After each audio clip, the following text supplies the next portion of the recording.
and requirements. U.S. Cellular, built for us. Terms apply. Visit uscellular.com for details. This is Truth in the Morning on 101.7 The Truth.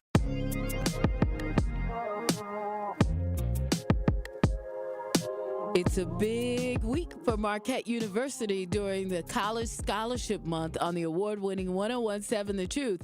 During this week, we will highlight the many full tuition scholarship opportunities Marquette University offers that are geared to attract students from right here in Milwaukee and how they aim to keep college affordable.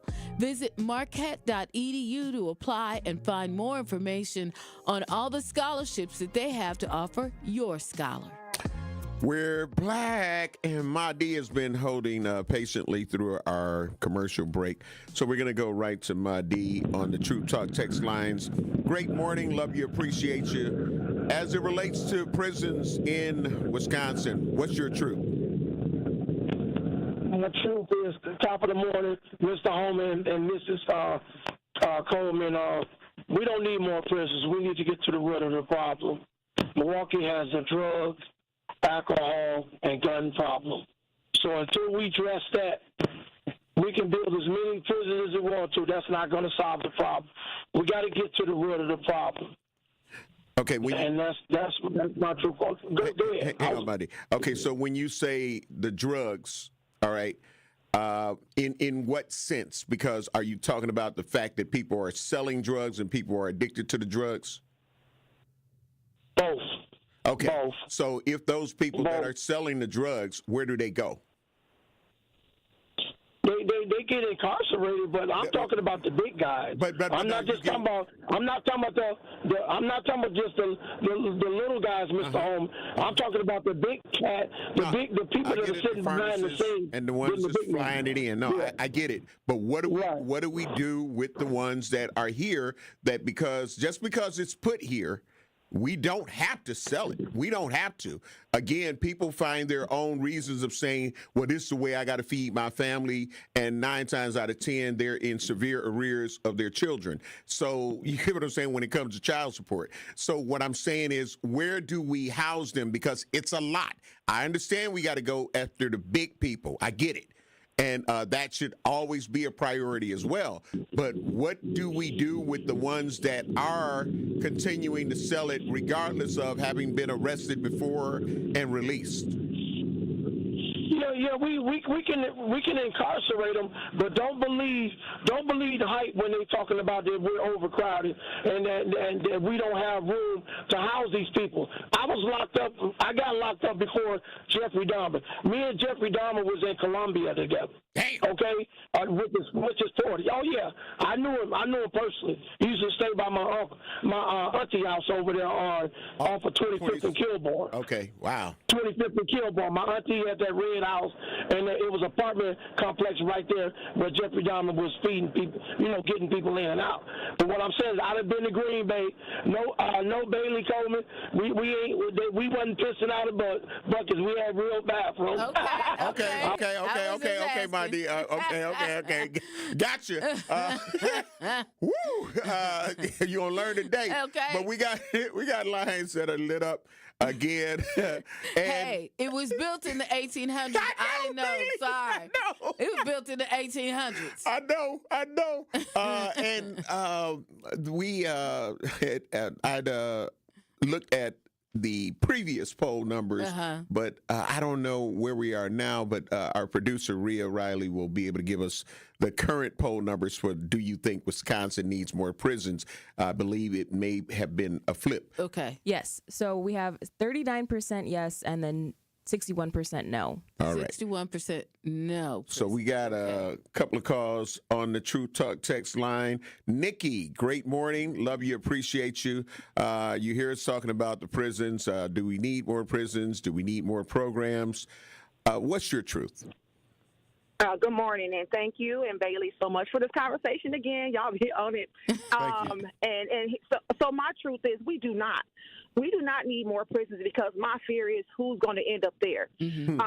Bailey, I had to jump on. Whenever you're talking about the youth and education, it's a passion point for me, so I always got to speak on it. Mm-hmm. We already know that Milwaukee Public Schools is considered to be a school-to-prison pipeline, right? Mm-hmm. So when we have an educational system that fails to educate our kids properly to where they can at least participate in any type of post-secondary anything, the only place that they can really end up in is prison. So my concern is that if we build more prisons specifically in Wisconsin, that those prison seats are going to be filled with our kids coming from Milwaukee. There you go. Now, so we have to be careful because our people profit off our pain. Absolutely. And until we realize that how the system is designed for us to keep our kids where they are and not to grow and develop and to become criminals, right? And it's not just all on NPS, but they play a large part in it. It's a lot of folks that have their hand in this, but we have to be very careful because my fear is we're going to end up taking our future doctors and lawyers and teachers, the people that we truly need at this point, and they're going to end up incarcerated. So we have to be very careful with that one. Yeah. I agree. I agree. I agree. Too. I agree 100%. Nikki, thank you for that call. Again, what's your truth, people? 833-212-1017. We've got Black Conscious. Black Conscious, great morning. Love you, appreciate you. You hear the conversation about do we need more prisons? And I'm happy to see that in the poll right now. Like, no, we don't. Yes. So that's a great thing, in my opinion. Yeah, but, absolutely. Black Conscious, what's your truth? Not as yourself in good health. I believe with Nikki up to a point, but if kids has aspirations to be doctors and lawyers, those are the ones that they're going to steer away from choices that will cause them. Because it's not if we need, we're going to get. The prison pipeline is strong and thriving. When you don't act right, these things happen. And as for us parents, grandparents, uncles, aunts, big brothers, is to make sure we steer the youth to education and the importance of educating themselves. This is going to happen if we want it or not. Why? Because we having our children run rampant through the city and some adults. But you see, they're not building affordable housing. Instead, they're building prisons. Now, on the flip side, if you want to really do some righteous, go buy some stocks in those prisons because they're coming. And until we guide our children to make better choices and do things that's going to be productive in their life, this is what we're going to wind up with. This has been the plan from the get-go. You all know this. They count their heads at third grade. Yes, schools are failing them, but we as parents, grandparents, aunts, uncles, big brothers are failing them as well because we are the first teachers. Let's not forget that. Thank you very much for your truth. Yeah. And it kind of goes where we were talking about the grooming situation and how that can play a role too with adults or guardians or parents and PWKs if you're not doing your part and you're kind of setting your children up for failure. That there should be some penalties for that situation as well.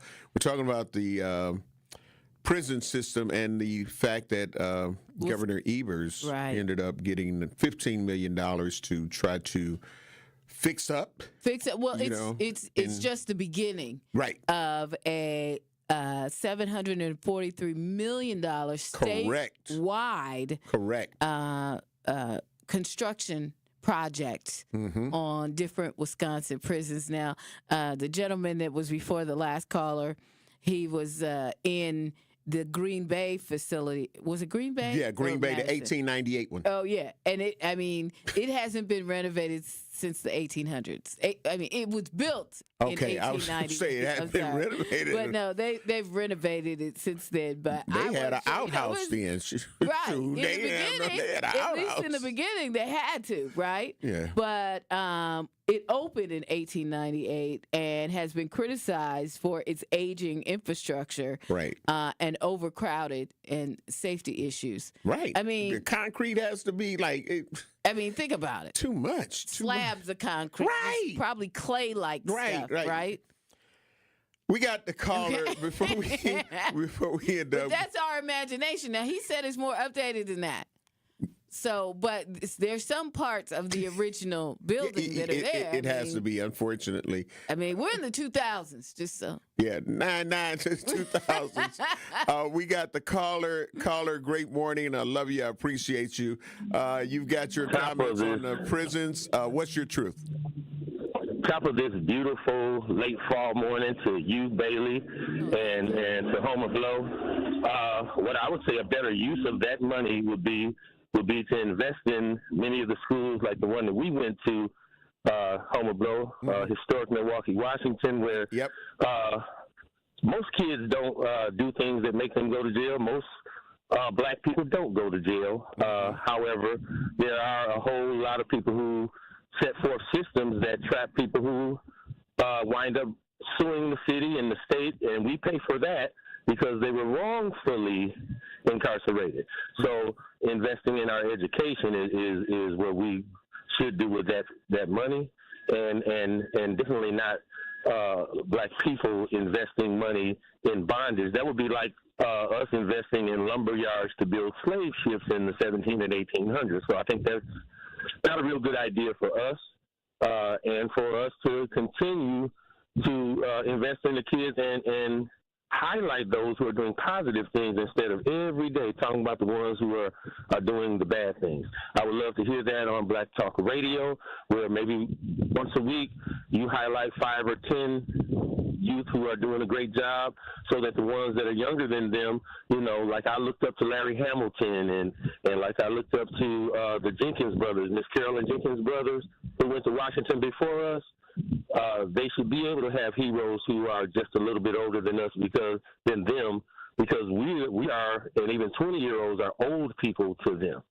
And so if they can see people that are stepping toward college who are still in high school, yeah, you'll get much better result than just trying to build prisons and youth facilities to hold them. And how about using that money to create some jobs, like the commandos when you were coming up, Homer Blow? We have a lot more positive solutions than pouring our money into a prison system. All right. Thank you very much, caller. We got more calls. We got to get ready to take care of some bills. You're listening to Truth in the Morning on the award-winning 101.7 The Truth. I am the legendary Homer Blow, along with your girl, Bailey Coleman. We'll be black. You're listening to Truth in the Morning on 101.7 The Truth. I love the Marquette community. I think, it to me resembles a family of some sort. You are coming to a place that is not only going to give you a great education, but I think it's going to make you a very well-rounded individual. Especially because of the size, you can definitely find your people. I came in and it was open arms. While you're here, we're going to try to make you feel that same love and make this place home. We are Marquette. We are Marquette. We are Marquette. We are Marquette. There's nothing like Milwaukee Bucks basketball at Fiserv Forum. The dunks, the defense, the roar of 17,000 fans. It's even better when you're with friends or family. From jaw-dropping plays to buzzer-beating threes, every game is packed with unforgettable moments that you'll get to share together. So gather your crew and get your single game tickets today at bucks.com/single. That's bucks.com/single. This is your Versity Blood Center of Wisconsin Community Impact Moment on 101.7 The Truth. What was the life change? We all know it happened, and we know things happen and you have bad kidneys, but what was the life change?